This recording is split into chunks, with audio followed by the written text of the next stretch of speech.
And don't worry, there's no critiques on your work in this conversation. So no negative critiques. All right. Well, everyone, welcome back to a very exciting episode of the Storybox podcast. Today, my friends, I'm delighted to welcome Rick Lawrence, the Storybox, who is an award-winning author, journalist, cultural researcher, editor, and national speaker. He's been in the executive group. He's no longer part of that, of Group Magazine for 32 years. He's since moved on and doing other good things. He creates and leads interactive learning experiences for church and cultural leaders, parents, and teenagers, which I think we need more of today. Rick has authored hundreds of magazines, articles, and he's the author, co-author, or editor of 39, I think 40 books now, and curricula. To date, he's the general editor and chief contributor of the best-selling Jesus-Centered Bible, which we were just talking about a moment ago. His other books, The God Who Fights For You in 2019, Spiritual Grit in 2018, The Jesus-Centered Life in 2016, and he has since authored a book which I think a lot of people need to actually read because it's very, very important in today's day and age because the statistics around this is absolutely staggering, called The Suicide Solution, Finding Your Way Out of the Darkness. Rick, can I welcome you so much to the Storybox podcast today? Oh, Jay, thank you so much for this invitation. I really appreciate it. I really appreciate your time and thank you so much for your grace when it came to rescheduling this conversation. The day that I actually emailed you was not a good day, and I didn't particularly, I'll be honest with you, I didn't particularly want to be diving into a heavy topic like suicide on that day. So thank you so much for being kind to me on that front.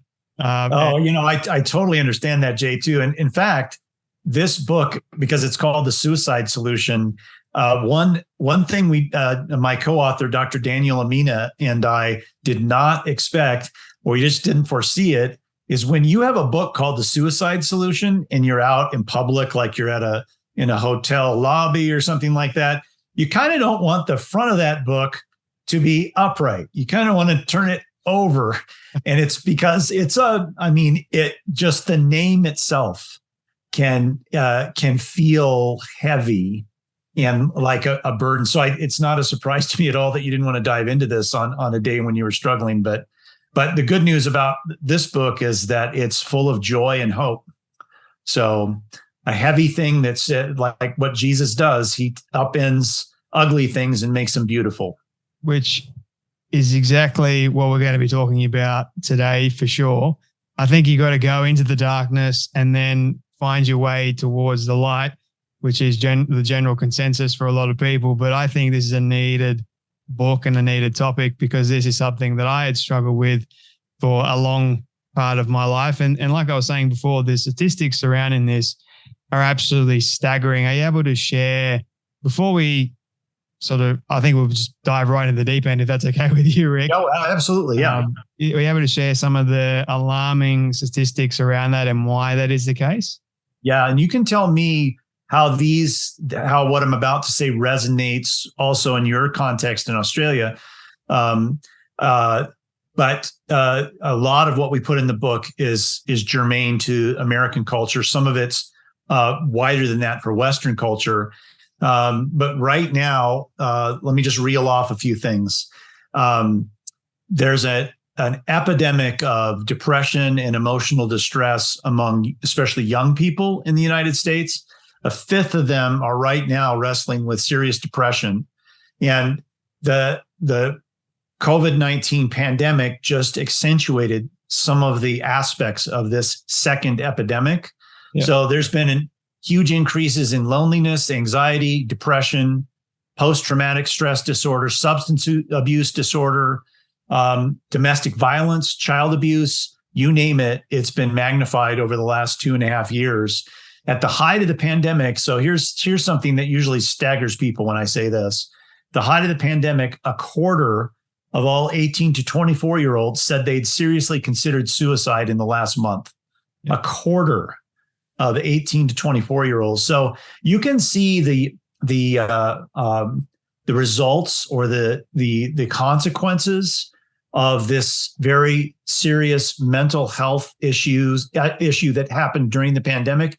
You can still see it with us. If you talk to any young person, you talk to anybody who's a college professor or in college administration, they'll tell you these students they're seeing are different than previous waves of students because they've had a collective PTSD moment in their lives that has accentuated everything. So, we could go on and on about some of the serious consequences.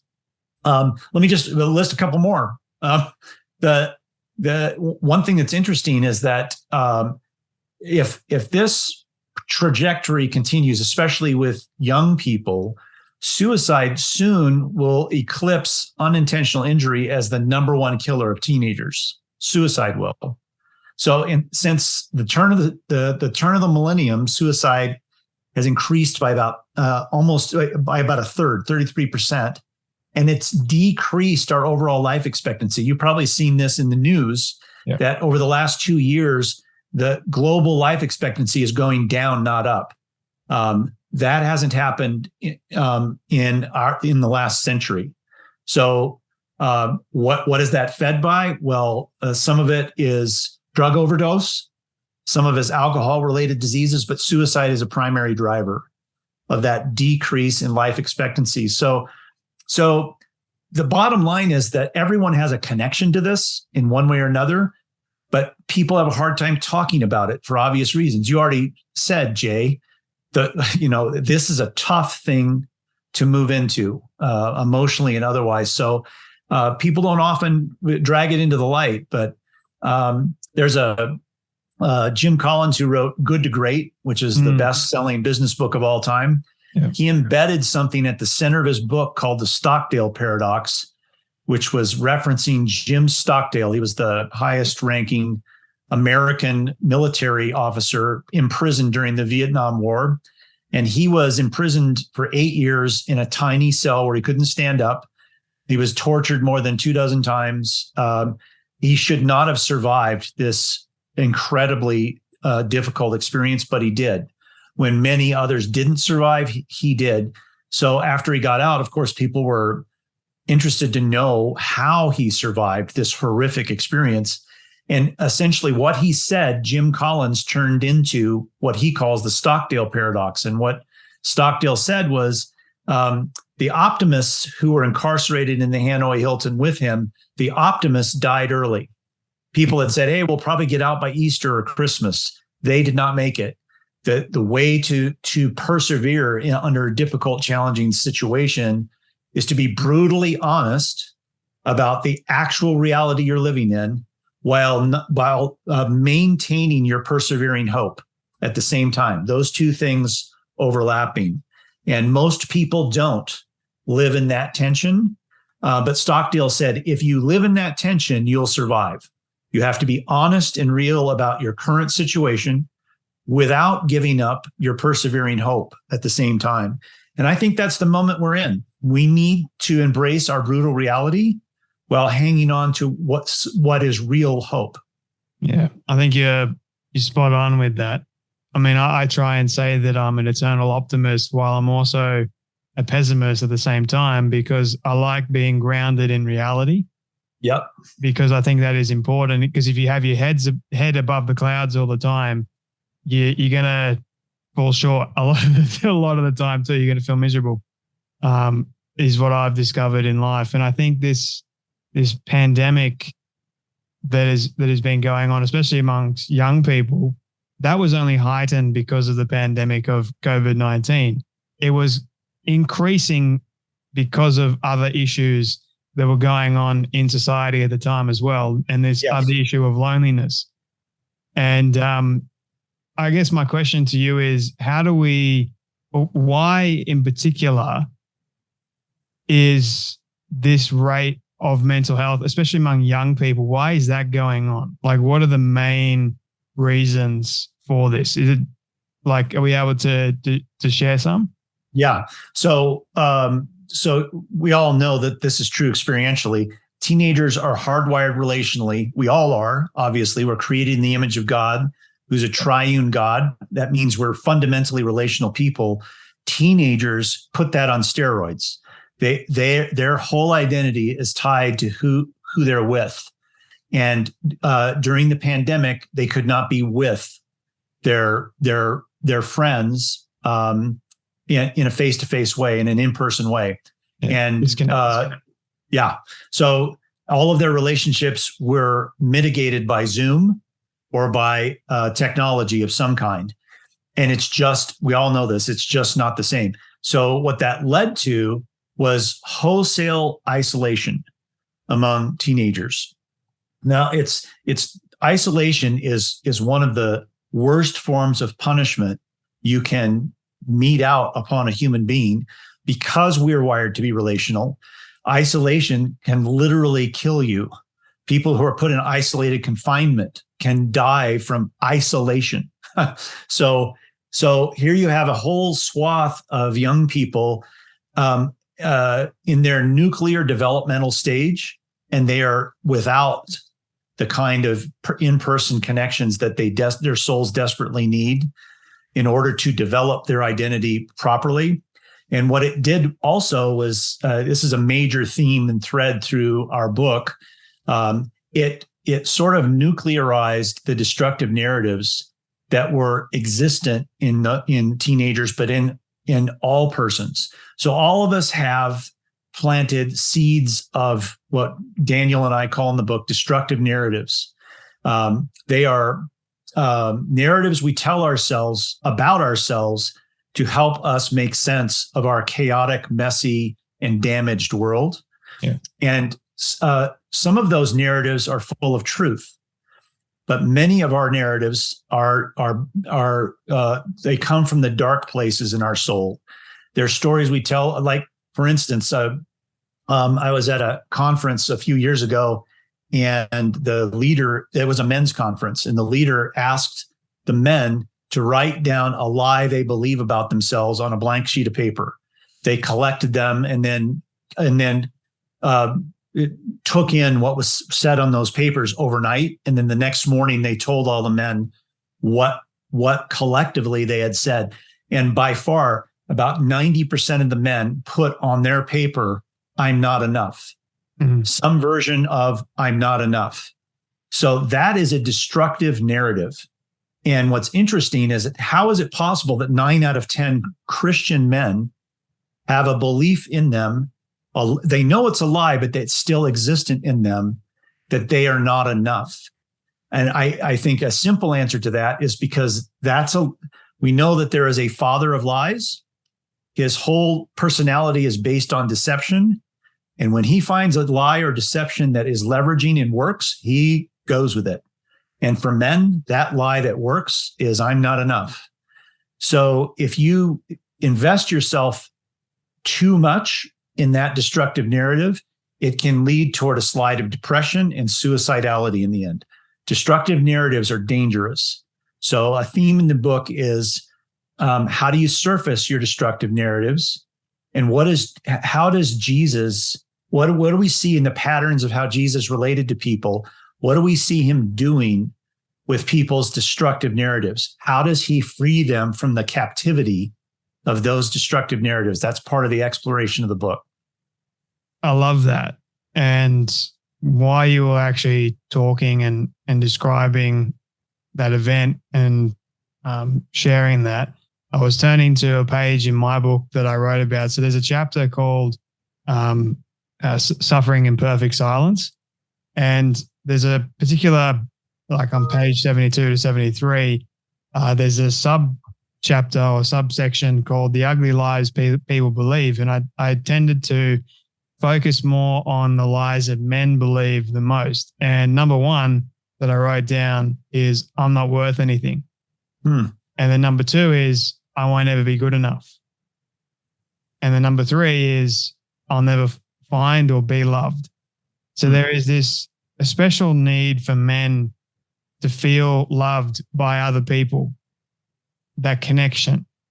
And I feel like today it's missing. And then secondly, what's happening, I've noticed, and I think you might be able to speak on this, Rick, if you've noticed the same thing, is this attack on masculinity, attack on being a man. Mm-hmm. They don't know what it means to be a man. And so if they don't know what it means to be a man, then who are they? What's their identity? Yeah. And then it just trickles down, right? Yeah. So you and I were talking a little bit before we started recording about what it means to come sideways at things. So shrewdness, I wrote a book called Shrewd. It's all focused on the parable of the shrewd manager. I wrote this about 15 years ago. And it's about innocent shrewdness. That's what Jesus was trying to help his disciples learn, is innocent shrewdness. And shrewdness is leverage, and it always comes from the side. It doesn't come from the front. So you can use shrewdness for evil, or you can use shrewdness for great good. Yeah. If you use it for evil, this is a perfect way to understand the destructive intent of the enemy of God. The enemy of God never comes frontally. No. He's learned through experience. If suddenly, Jay, you are attacked physically in your body with some medical condition, you're more likely to deepen your faith in the midst of that than to lose your faith, because it's a frontal attack on your well-being. But if the attack comes from the side at your identity, could you read those three top responses again that you just covered in the pages of your book? Because if you come from the side, those things that you just read are coming from the side. Could you just read them again? So number 1 is I'm not worth anything. Number 2 is I won't ever be good enough. Number 3 is I'll never find or be loved. So if you fully embrace those three things as narratives that make sense to you, that help to describe the circumstances of your life and how people react to you, if you fully embrace those, it will destroy your identity. Yep. And who has a vested interest in destroying our identity? The enemy of God doesn't care about our body. He knows we're eternal beings. He doesn't care. He cares about our soul. He cares about destroying what is permanent in us. So that's why he uses, and that's why those three things you read are so universal. It means that simply we have the enemy of God is lazy. When he finds something that works, he just uses it. Yeah. Jesus, though, is shrewder than that shrewd one. And he wants us to learn how to be equally shrewd. There's actually in the book, in the Suicide Solution, there is a transitionary chapter. The first third of the book is about our what we call our hardware and software, which are the two things that come together to bring us wholeness and health. That's our psychology and our biology. So we talk a good deal about psychology and biology in the first third of the book. The last 2/3 are all individual focused chapters on a menu of possibilities out of the darkness modeled by Jesus. But the first chapter in that section is it's called Escaping Through the Side Door. And it means that we need sideways leverage to deal with our destructive narratives, because that's where they came from in the first place. They came from the side. So all of the things that Daniel and I lay out in the last 2/3 of the book are all sideways approaches to bringing health, wholeness, light, and redemption into our dark story. I want to get to that in just a moment. And then also speaking more and going off what you just said, the devil is deceitful and desperately wicked. Like he seeks who he wants to devour all the time. That's what God says in his word. And he knows what will break us if we allow it to break us. And those lies, those three lies, those are the three main ones that people believe, especially men. But there's like so many others that he'll throw at us from the side. And sometimes they'll be when we least expect them. And if we're not armoring ourselves every single day, as the Bible tells us to, then we can't resist them. They will attack us. And then I also talk about in the book, there's a difference between a thought versus a belief. a thought, we have them every single day. We have thousands upon thousands of thoughts. The more you think about something, then it's more likely it's going to become a belief. It's going to be ingrained within your mind and therefore your whole being. Most people, those three lies, they think about it too much. It becomes a belief. It becomes ingrained, like you were talking about, in their identity. And so then it becomes a lot harder for it to shift, change it around, but it's not impossible. So I guess my question to you is, speaking about men in particular, so between the ages of, and I even wrote this in my book too, between the ages of 18 to I think I was 20 something, you're still trying to figure out who you are, life, purpose, identity, the whole thing. Is it mainly just men, or did you find that there are some women there too? As far as destructive narratives, that this plagues more men than women, or is it? No, it's universal. Women have their own set of destructive narratives. They're not that dissimilar from what we just said, but there is a different spin on them. So everyone has destructive narratives. It's part of our brokenness. So if we were fully whole and never born into brokenness in the first place, we wouldn't have destructive narratives.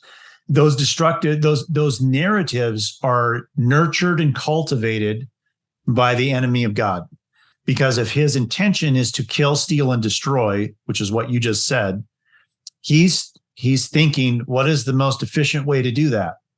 The most efficient way to do it is to nuclearize those broken narratives so in the book, we have a section that goes over 18 personal schemas that are psychologically isolated schemas that we embrace in life.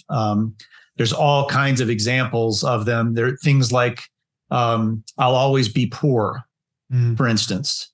That there are things that are associated with sort of a poverty of spirit, an expectation of poverty in your life. That's a schema.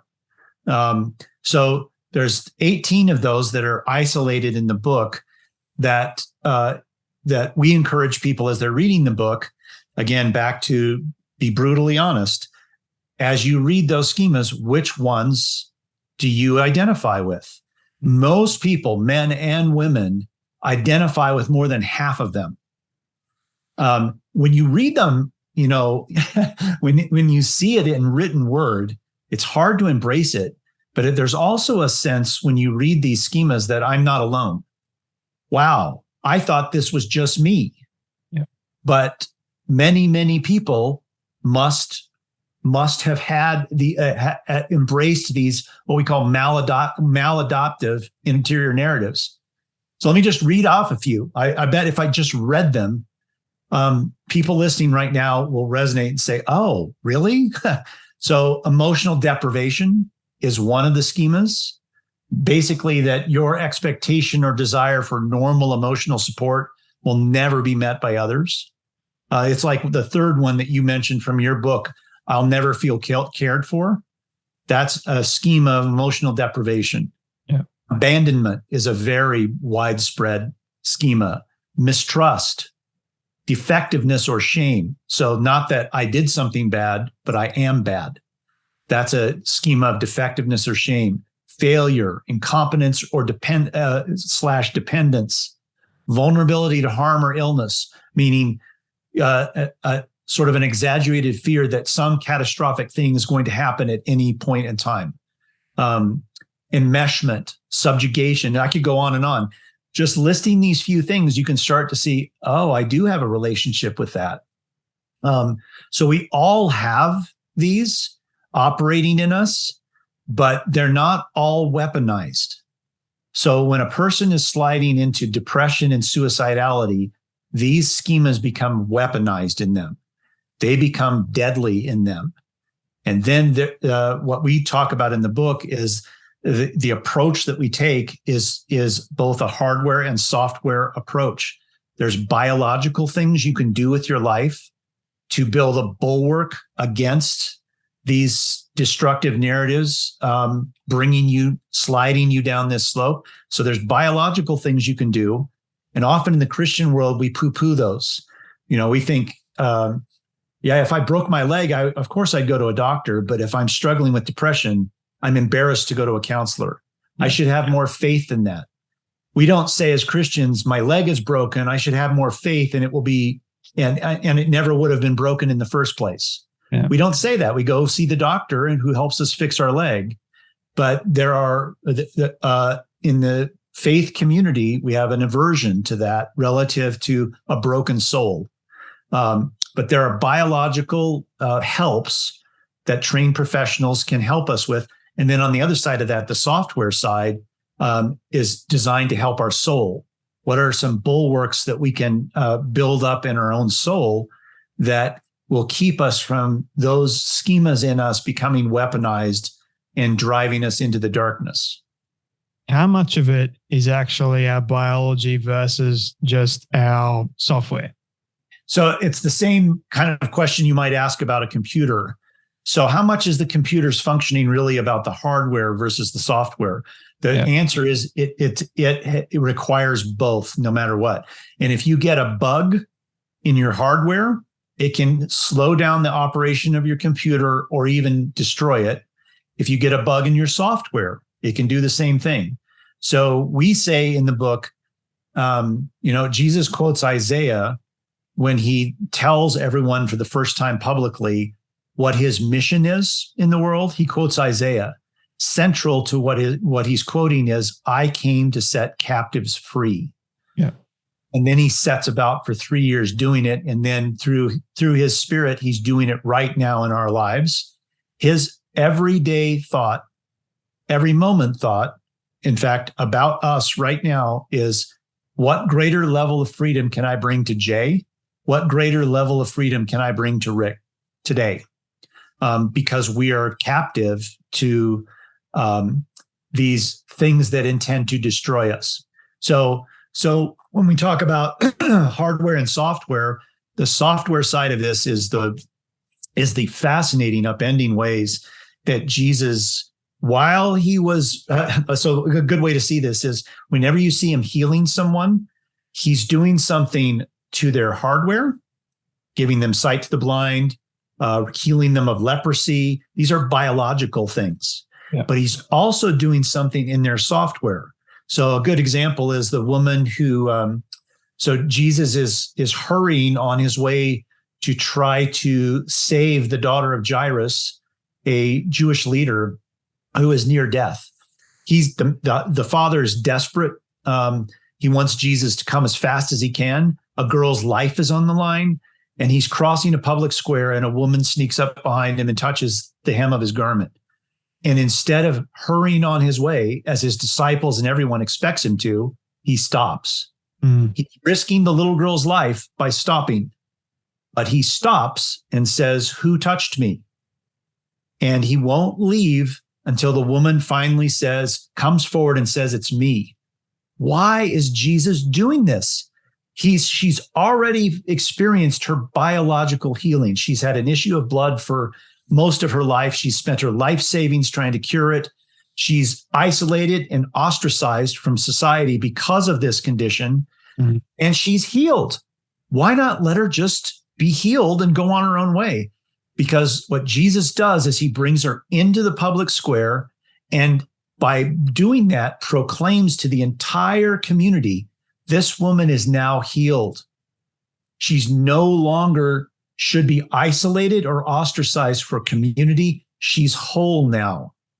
That's the other healing she needs after spending a lifetime in isolation. So he's, like we talked about before, he's shrewd, innocently shrewd. He is healing her biology while he's also very much focused on her psychology, her software. He wants her to be whole in both ways, and they both work together. Yeah. Have you ever struggled with mental health issues before, Rick? Yes. In fact, I have on my wall, I'm looking at it right now. I don't know if in Australia you have seen the children's show Phineas and Ferb. Does that? Yes. Yeah. I binge watched it, believe it or not. Okay. So my youngest daughter and I love that show. And I used to watch it with her. And I went through a pretty dark time where I was struggling. And like you do, you can probably resonate with this, especially when you're entering down the downward slope into that dark time. You don't really share it with very many people. You say to yourself, I'll pull out of this. It's just I'm having a hard day, or I'm having a hard week or a hard month, but you don't overshare it because you don't want to alarm anyone in your life. I'm good. It's going to be okay. I'll pull myself out of this. Well, I went through one of those seasons where I got to a place where I had sort of hidden it from the closest people in my life, but I was more and more not able to pull out of it. And so my daughters and my whole family and my friends then started to know I'm struggling, because I started to share with them. And shortly after that, I started getting in my mailbox little brown boxes that had just my name on them, no return address. They weren't mailed. Somebody put them in my mailbox. I got the first one. I opened it. It had a little character from Phineas and Ferb in it, and it had a laminated scripture passage that was, I could tell immediately, was designed to enter into my darkness. And so I got this, and I started asking my family and others who could have done this. And I first asked my family, did you guys do this? And it was obvious they hadn't as I talked to them. So then it became a family thing. We were all wondering who might have done this. This continued for 8 weeks, once a week, new box in my mailbox. Finally, the end one said, I bet you haven't guessed who's been doing this yet. In 24 hours, you'll never know. You either guess in the next 24 hours or we'll never reveal ourselves.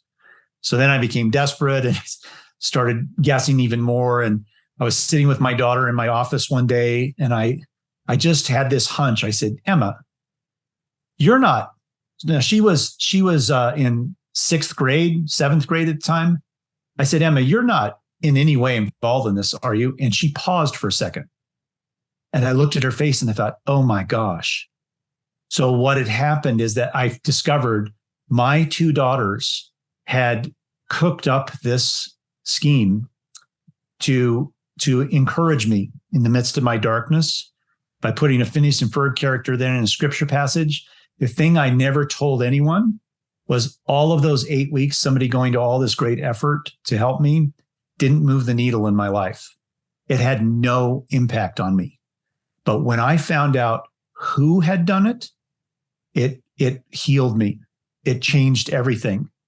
And it taught me that it's not so much what someone is doing for you, it is the who behind it that is doing this. So it was a relational healing. It was the fact that my daughters could see me this way, and they concocted this mysterious plan to try to help me. It wasn't that the things that they did helped me. It was who did it. So yeah, what that does then is also, think about it. It changed my narrative from I'm isolated. Nobody sees me. Nobody really knows what's happening. Nobody would love me if they really saw me in this darkness. And then I had this accentuated experience of 2 people who did see it all and loved me deeply. They reached into that darkness and grabbed me.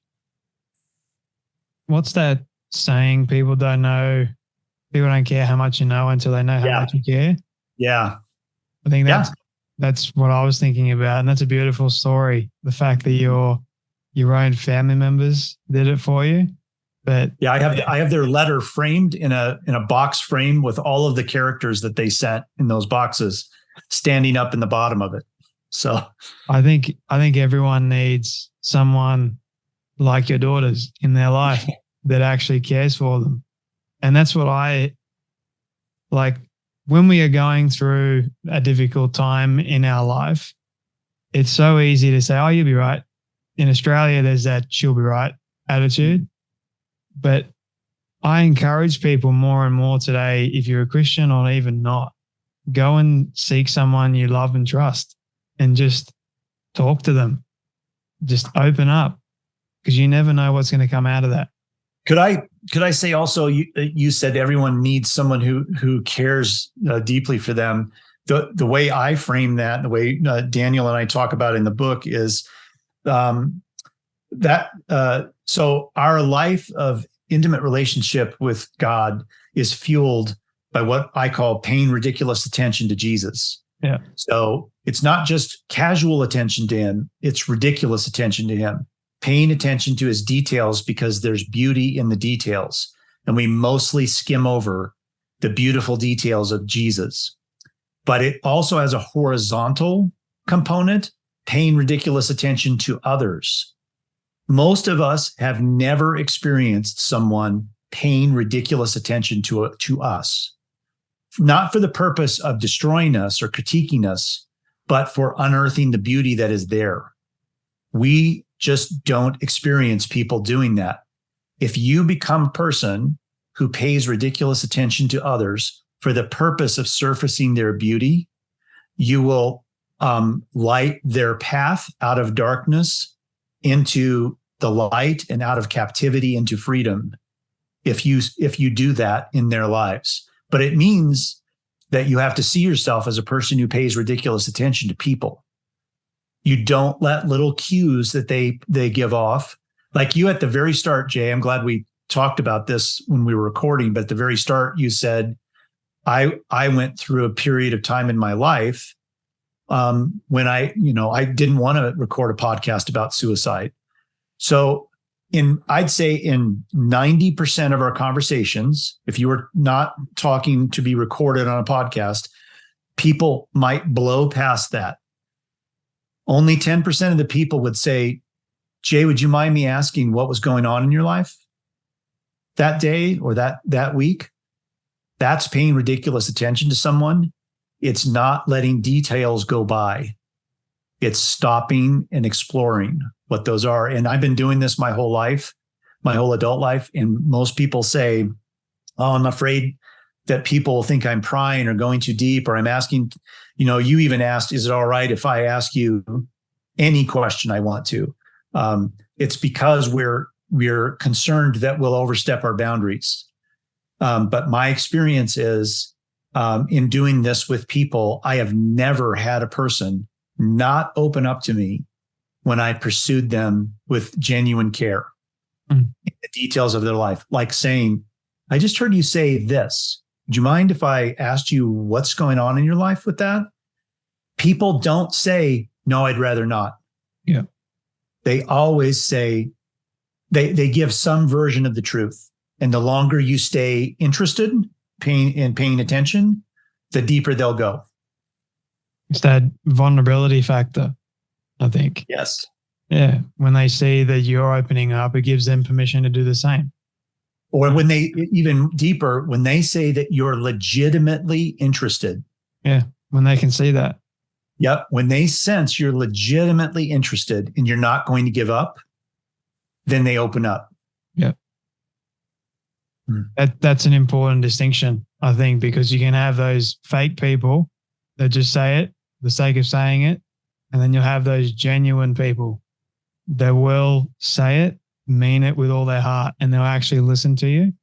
And Rick, I fall short of this all the time because I'm human, but I've spoken with so many people on this show, and the reason why I wasn't in the right frame of mind was I got some very harsh news, and it was tough to process that news, and actually having that go on in my life and then show up. I felt like I couldn't show up in the authentic way that I needed to show up and talk to you about this issue in society. Yep. And for me, that was, it was a stark reminder, like every single day, because doing a podcast is not easy. Let's just say that, like every single time you are showing up as your most vulnerable self if you choose to do that. Yep. Because if people see like you're making a mistake, then there's no like cutting it out. Right. At least I don't cut it out. So the same with really, really caring about your guest and caring about people in your life. Same Yeah. thing. How you show up here or how I show up here is the same how I show up with my friends and family. There's no gray areas for me, Rick, honestly. Yeah. Yeah. That's beautiful. And it reminds me that our choices, you can loosely group our choices in our life between two kind of forks in the road. One is I'm going to take a step further into the cave. Yep. Or the other is I'm going to take a step further toward the light. And always, so how I would process what you did is, instead of descending into being a performer or a poser who sets aside the reality of their soul, you decided to honor your soul and said, I'm not going to show up inauthentic to this space. That's a step toward the light. There's most people know the basic story of the Lord of the Rings. And there's a pivotal moment in that story where Aragorn, who is the true king, but he's been avoiding stepping into that role or that calling his whole life. And he's confronted by an older man who says, the world needs you to step into who you are. There are people that are going to die if you don't. So that finally motivates him to step into himself. And he knows he has to do something hard, and he has to do it alone. So he sets off on a trip to go into a dark cave in a deadly, scary mountain. There's a portal into the interior of this mountain where a whole army of ghosts live. And he's intending to go into that place and recruit these ghosts to fight on behalf of good. And his two buddies go with him. They see where he's going and they join him. And they get to the opening of this dark cave, and it says, all who enter here will die. That's the frame on top of the opening of the cave. And Aragorn looks at it and says, I'm not afraid to die. And he enters the cave, and then his buddies reluctantly follow him. And I think that's a metaphoric picture of how God sees us. He knows there's people in caves who are in desperate straits. They are tremendously needy. And he needs people who will say, I'm not afraid of that cave. I can go into that darkness. But he doesn't just send anyone into those dark caves. He sends people who've been there before. He sends people who've been in that dark cave, and they have emerged with a kind of strength and courage that allows them to return for the sake of others. So these ugly, terrible, broken things that have happened in our life, the beauty he brings out of those is, now I see you, my son, able to go into the very place I need someone to go into, who can say in their soul, I'm not afraid of that kind of death. And they can go in and bring captives into the light. Yeah. So that's just another way of saying what we were saying before. Paying ridiculous attention to people is also having a heart for going into their dark caves and not being afraid to go there for the sake of their freedom. Yeah. Once again, that is really, really powerful. And I think a lot of people that are fans of the Lord of the Rings analogy and bringing it back to the spiritual side of things is great. So thank you for sharing that. To sort of round out this conversation, Rick, I wanted to ask you two final questions. This one, I guess I want to bring people towards the light. What are some ways we can help people step towards finding the way out of the darkness and actually into the light? Yeah, let me just give you a few, we call it a menu of possibilities. They're in that last 2/3 of the book that I told you about, that we call these individual chapters just a menu of possibilities. They're not to-do lists. That, I guess that's what I'm trying to get across. So often we do exactly what Jesus said not to do, that the Pharisees did all the time, which is tie up heavy burdens on people's backs. Yeah. And you're not even willing to lift a finger to help them. So these ideas that are in the back 2/3 of our book, are not a to-do list of burdens, especially for people who already feel weakened by their struggle against darkness. So these are just a menu of possibilities. And we say in the preface to it, some of these things are going to resonate with you. You're going to read them and say, I can do that. So do those things. And some things you're going to read and you're say, oh, that feels too hard, or that's going to take a lot of work. Then don't do it. Don't worry about those things. Just do the things that resonate with you. So let me give you some examples. And these are all, again, sideways examples. It's important to keep that in mind. So in Japan right now, there's a national passion for something called forest bathing.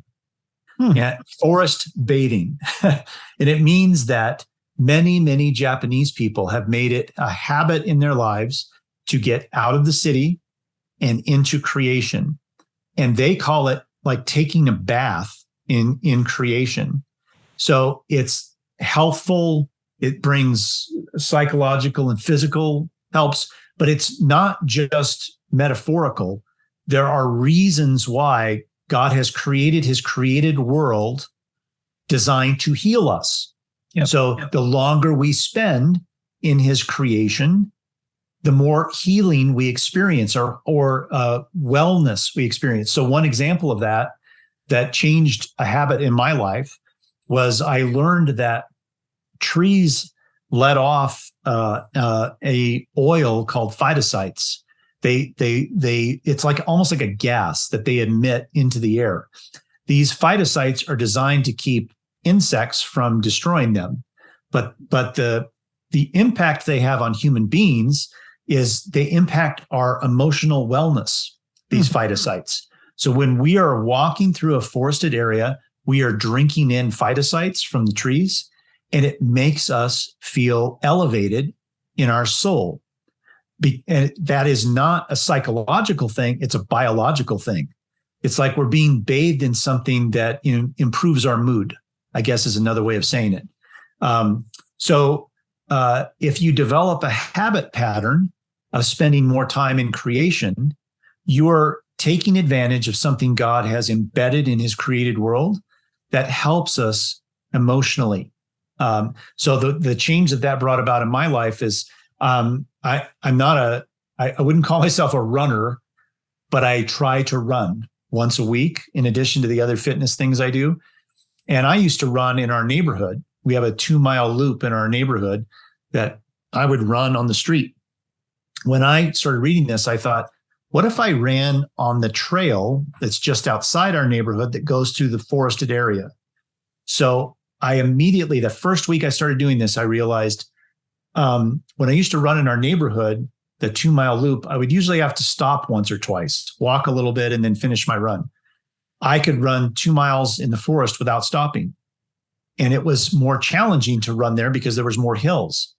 And I thought, how can that be possible? I think it's because I felt emotionally a greater degree of emotional well-being when I was running through the forest. That gave me greater stamina. If you're a runner, half of your stamina or more than that comes from just your thought processes inside in your emotional state that you're in.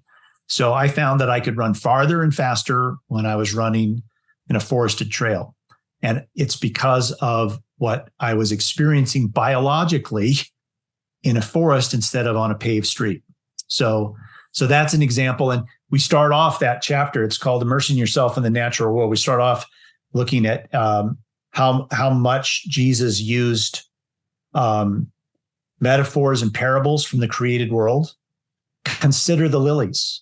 Yeah. Consider the sparrows. He's really inviting us to immerse ourselves in the natural created world when he tells these kinds of parables and stories.